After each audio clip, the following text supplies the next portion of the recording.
Bonjour et bienvenue à l'Évangile Notre Espoir, cette émission qui veut mettre en lumière ce que l'Évangile veut dire. Et vous savez, le mot espoir touche une corde sensible dans le cœur des gens aujourd'hui parce que nous avons besoin d'espoir dans un monde qui s'en va à la dérive. Et j'aimerais débuter aujourd'hui une nouvelle série avec vous sur l'Évangile pour nous. Vraiment, l'Évangile, l'émission de l'Évangile de notre espoir, c'est ce but-là. C'est l'Évangile pour nous, pour vous, qui nous voulons ensemble comprendre. Et je sais que l'Évangile, c'est avant tout une bonne nouvelle. Et je sais aussi que l'Évangile, elle libère le cœur humain. Et que chaque parole de l'Évangile écrite l'a été pour nous guider, nous éclairer, nous instruire, nous corriger et nous encourager dans la vie. Et l'Évangile sera toujours un pain. Jésus a précisé dans l'Évangile, l'homme, toute personne ne vivra pas de pain seulement, mais de toute parole qui sort de la bouche de Dieu. La parole de Dieu nous est donnée aujourd'hui et c'est mon désir de vouloir vous accompagner dans cette réflexion. Et j'aimerais voir avec vous durant quelques semaines l'évangile qui reflète le mieux le Fils de Dieu. C'est l'évangile de Jean. Et on aura l'occasion de lire un chapitre à la fois où chaque verset que nous allons lire va nous apporter une réflexion et ça va nous aider à comprendre ce que nous lisons. Et si vous n'avez pas de Nouveau Testament, j'aimerais vous en offrir un, que ce soit n'importe quel format, l'un ou l'autre. Ça me fera un énorme plaisir de pouvoir vous le livrer à votre porte. Et c'est tout à fait gratuit, sans aucun engagement de votre part. Et mon désir, c'est quoi? C'est de semer la bonne nouvelle pour les matapédiens.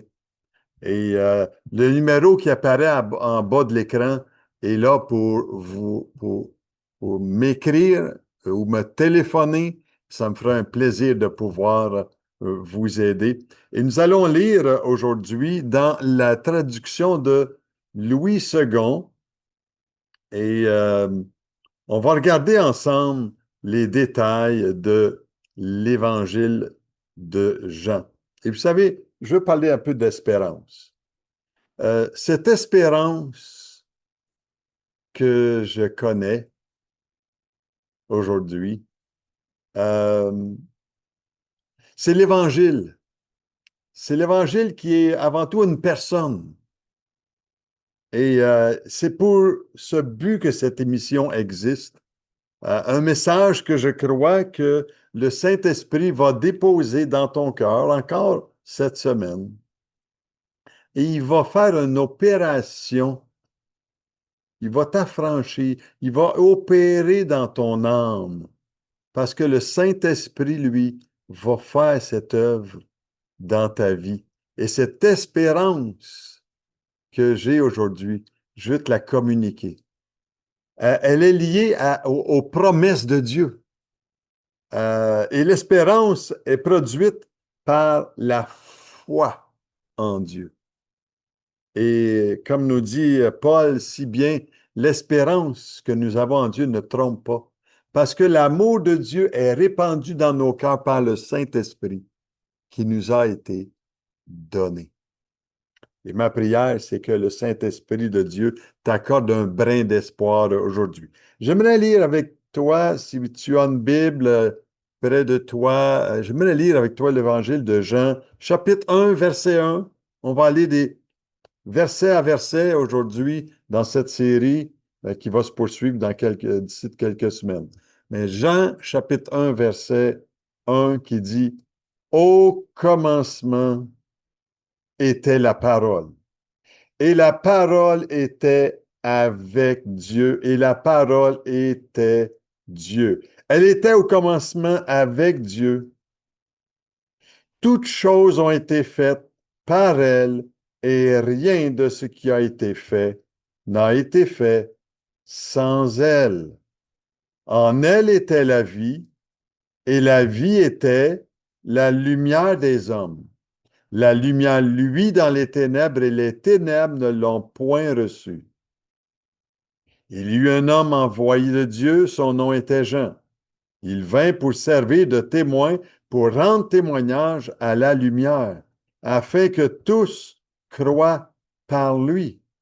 Il n'était pas la lumière, mais il parut pour rendre témoignage à la lumière. Verset 9. Cette lumière était la véritable lumière qui, en venant dans le monde, éclaire tout homme. Quel texte extraordinaire! Nous pourrions passer ici, là, 2 heures seulement à décortiquer tous les mots écrits à ce sujet de la personne de Christ. Il y a M. Robinson qui disait que l'Évangile de Jean, c'est le livre le plus profond du monde. Ce que nous nous apprêtons à découvrir ici, là, l'Évangile de Jean, euh, c'est l'évangile préféré de beaucoup de croyants parce que ça nous apporte à découvrir la personne qui est Christ. Et cet évangile-là contient le verset le plus important dans l'évangile. Jean chapitre 3, verset 16, quand Dieu a tant aimé le monde qu'il a donné son Fils unique, afin que quiconque croit en lui ne périsse point, mais qu'il ait la vie éternelle.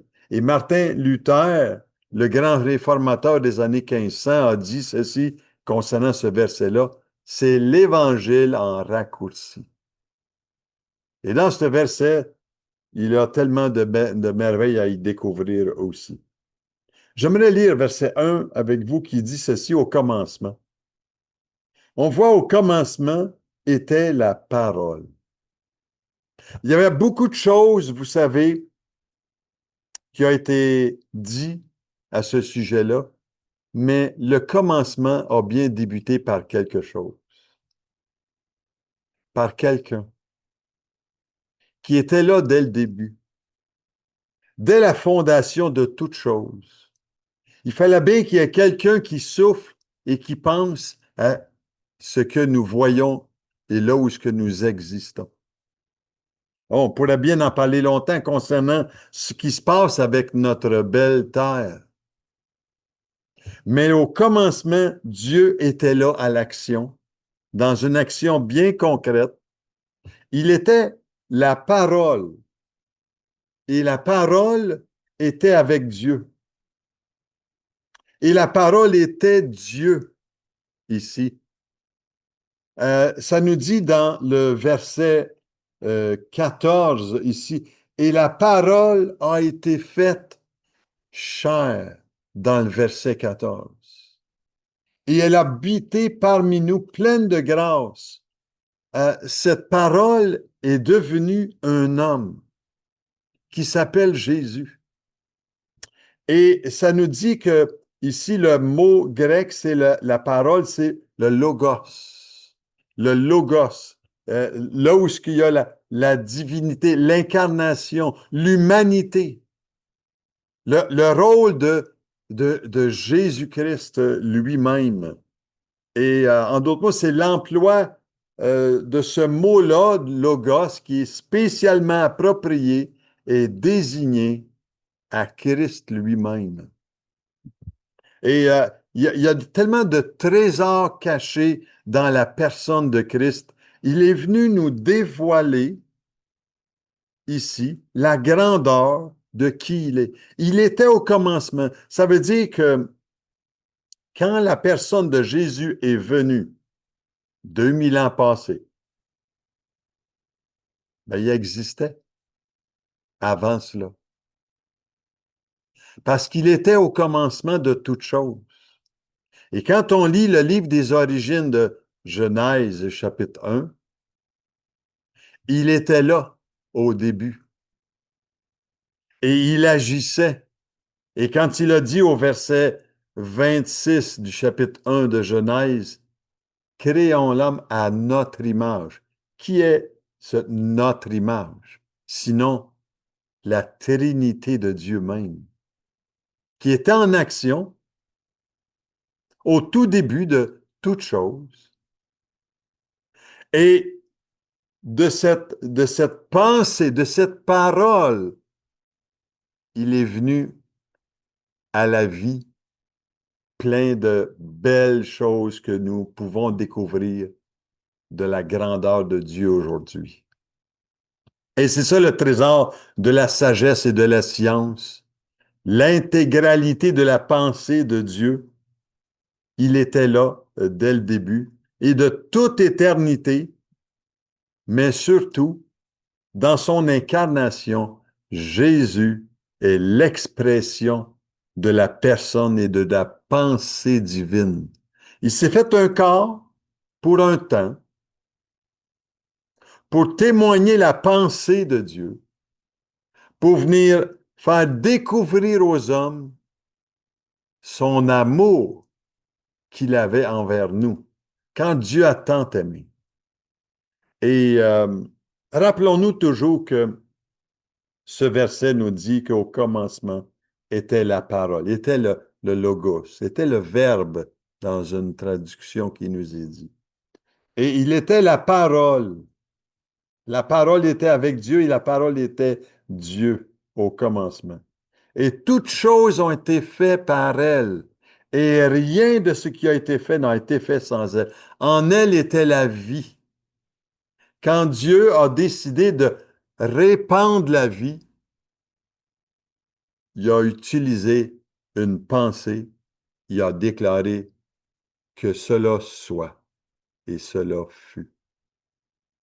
Et Jésus est venu dans ce monde, incarné dans un corps. Il a utilisé une vierge pour se révéler. Et on appelle ça l'incarnation, certainement. Mais ici, ça nous dit bien que rien de ce qui a été fait n'a été fait sans elle. Jésus était, dès les temps anciens, il y a tellement de beaux proverbes. Tiens, allez-y je vais vous laisser si vous avez des notes à prendre, là, allez voir dans Proverbes chapitre 3, versets 19 et 20, et Proverbes chapitre 8, verset 22, et ainsi de suite, concernant la sagesse personnifiée. Et vous verrez comment est-ce qu'au commencement, dans sa sagesse, Dieu agissait toujours en coordination avec la divinité. Dieu le Père, Dieu le Fils et Dieu le Saint-Esprit étaient toujours en coordination, en unité parfaite. Trois personnes distinctes, mais en un seul Dieu. C'est ça la grandeur de Dieu. Et en elle était la vie, et la vie était la lumière des hommes.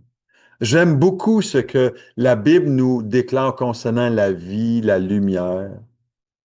Et la lumière, c'est une lumière qui éclaire, c'est une lumière qui met la lumière sur les ténèbres de notre vie, ce qui nous empêche de voir l'œuvre que Dieu veut produire, la vérité qu'il veut produire en nous, par sa lumière. Ça dit au verset 5, la lumière, lui dans les ténèbres. Et les ténèbres, c'était là, qu'est-ce qu'il y avait dans ma vie, qu'est-ce qu'il y a dans notre vie qui nous cache la lumière que Dieu veut éclairer dans notre esprit. Vous savez, il y a tellement une effervescence aujourd'hui et une soif des gens qui nous entourent pour comprendre les choses de l'esprit. Et ils vont aller chercher un peu partout pour essayer de comprendre. Et ce que je vous apprête à vous dire aujourd'hui, c'est que cette lumière que tout être humain a besoin, elle se trouve dans celui qui a fait toute chose dès le commencement, c'est-à-dire en Jésus. Mais le verset 5 nous dit bien, La lumière, lui, dans les ténèbres. Et les ténèbres ne l'ont pas reçu. Et c'est ça qui est malheureux aujourd'hui. Moi, avant, je pratiquais une religion. J'essayais, de par mes forces, de plaire à Dieu par les actions que je posais. Mais mon esprit était toujours obstrué de par, toujours insatisfait. Mon cœur était vide parce que j'essayais par mes propres forces de pouvoir plaire à Dieu et je m'étais fait une religion à mon image, à l'image des hommes. Tandis que la lumière que Christ est venu apporter est celle qui ouvre l'esprit humain à la réalité des choses invisibles. Et quand on regarde aux choses invisibles, Dieu opère une libération. Il vient nous donner de comprendre les choses visibles. Mais avant tout, il faut que l'esprit soit éclairé. Et pour cela, on a besoin de poser une action bien concrète, vous et moi, de reconnaître que cette lumière est venue dans nos ténèbres, dans les ténèbres de ce monde, dans les ténèbres de notre vie. En d'autres mots, c'est une relation que Dieu désire cultiver avec nous. Il nous a créés pour cela. Il nous a créés pour que nous puissions être envoyés et faire connaître cette lumière par la suite. Il dit au verset 6, il y eut un homme envoyé de Dieu, son nom était Jean. Il parle de Jean-Baptiste ici. Il vint pour servir de témoin, pour rendre témoignage à la lumière, afin que tous croient par lui. Hein? Vous savez, c'est un peu la même chose que je fais aujourd'hui. Je vous expose la lumière que Dieu est venu apporter ici-bas sur terre, qui est la personne de Jésus. Je fais un peu le travail comme Jean-Baptiste. Mais c'est pas moi la lumière. C'est Jésus qui est la lumière. Et c'est lui qui éclaire nos ténèbres quand on veut bien laisser nos ténèbres de côté et dire, Seigneur, j'ai besoin d'être éclairé. J'ai besoin de comprendre la lumière. Et le verset 7 nous dit, il vint pour servir de témoin, pour rendre témoignage à la lumière. Et verset 9, ça dit, cette lumière était la véritable lumière qui, en venant dans le monde, éclaire tout homme. Voyez-vous, dans cet évangile, il y a des vérités essentielles que vous et moi sommes confrontés aujourd'hui. J'ai été confronté à cette vérité il y a quelques années déjà. Et je rends grâce au Seigneur pour d'avoir éclairé une partie de moi qui était ténèbres. Et en mettant la lumière dans mon esprit, parce que je savais que j'avais besoin d'être éclairé, ce que je faisais, les œuvres que j'accomplissais, ne suffisaient pas pour plaire à Dieu. Parce qu'il n'y a pas personne qui peut, par leurs actions, essayer de gagner la faveur de Dieu. Il y en a un seul qui peut le faire. Il a tout accompli pour ouvrir notre esprit à la lumière de la vérité. Et aujourd'hui, en terminant, je veux juste t'inviter à pouvoir méditer la parole, à la comprendre avec moi dans cette série d'études que je fais avec vous. Il y a tellement de versets. Dieu s'est fait chair et il a habité parmi nous, plein de grâce. Et si ce n'est pas par la grâce, nous ne pouvons pas recevoir rien de Dieu. C'est un cadeau du ciel. Vous savez, à travers cette émission de l'Évangile, notre espoir, moi, je m'attends, savez-vous à quoi? À juste semer dans votre vie. Ça vous coûte rien. Moi, ça me coûte mon temps, cet enregistrement, et d'être là dans votre salon, en train de vous parler de la bonne nouvelle, de la lumière de l'Évangile. C'est mon plaisir le plus cher.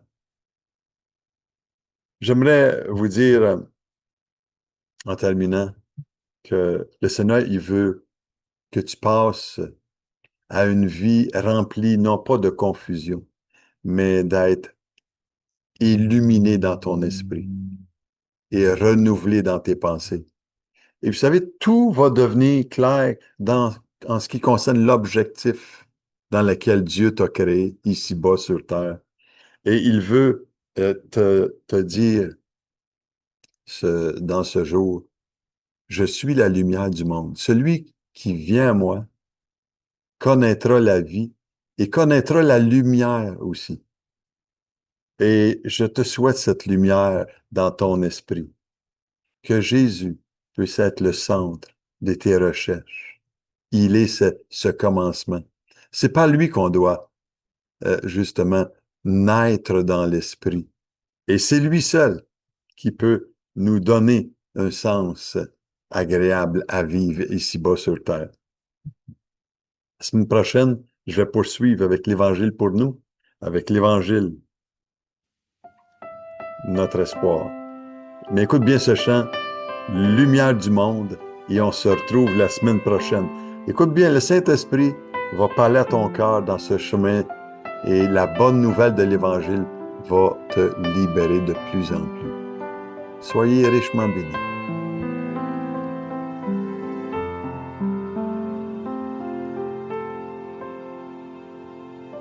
Lumière du monde venue dans l'obscurité, tu m'ouvres les yeux et je vois tant de beauté que mon cœur ému t'adore. Je sais que ma vie est en toi. Et me voici pour louer, me voici à tes pieds, me voici pour dire tu es mon Dieu. Tout en toi est beauté, tout en toi est grandeur, tout en toi est merveilleux pour moi.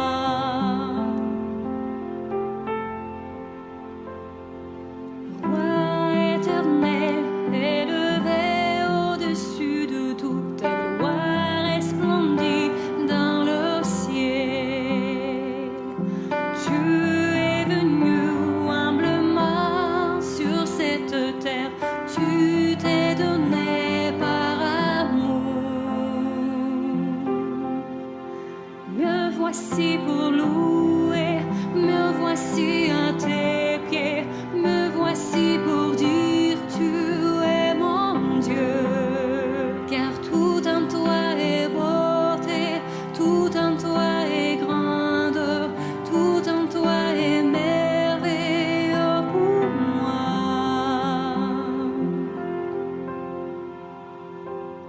Je ne pourrais imaginer le prix payé pour mon péché. Je ne pourrais imaginer le prix payé pour mon péché. Et me voici pour louer, me voici à tes pieds, me voici pour dire tu es mon Dieu. Tout en toi est beauté, tout en toi est grandeur, tout en toi est merveilleux.